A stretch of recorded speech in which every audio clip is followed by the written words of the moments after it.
Good morning from Chicago, the risk management capital of the world. Alan Nuckman with Trading Advantage with your morning market stir for Wednesday, May 22nd. Another new day, another new high in the stock indexes. We saw the E-mini S&P hit 1673 and 3/4, new all-time highs there. Did back off on the close, only up 1 point at 1665 and a half.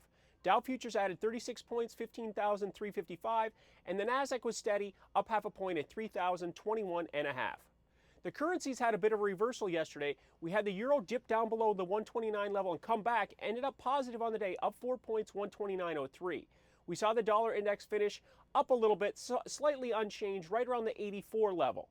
Now we want to look at the bond market. Bonds did sell off to low 143, closed at 144.03, up 11 ticks. So that 143 low level is the lowest the Treasury's 30-year have been since end of May.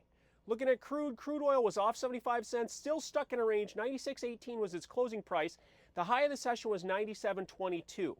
Gold also lost some ground, down $6.50 at $1,377.50 on the session. So after a new high and somewhat of a quiet day in some of the other markets, where do things stand on this Wednesday morning to start a new trading day? Well, the E-mini S&P is positive once again, up 3 points at 1668 and a half, now just about 5 points off of the all-time highs made yesterday. Dow futures up 16, 15,371, and the Nasdaq is 6 higher, 3,027 and a half.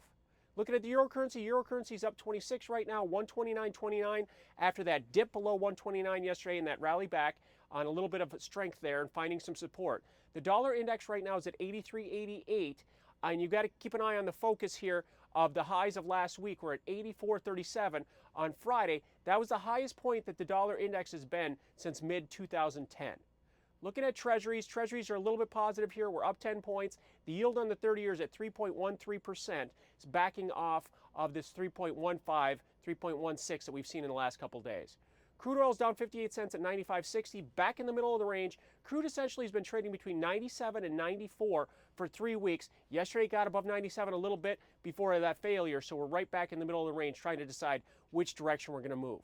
Looking at gold, gold's up $6 at $13.84 as we stand right now. So to wrap up the current action, 2 hours before the cash stock market open, we're positive once again in the stock futures, up $3, 1668 and a half in the E-mini S&P, and up 16 in the Dow futures. We've got gold down positive $6 as we stand right there as well. I will see you Thursday morning for the Stir in the Markets to set up your trading day. Alan Nuckman from Trading Advantage here at the CME Group, where it all comes back to commodities.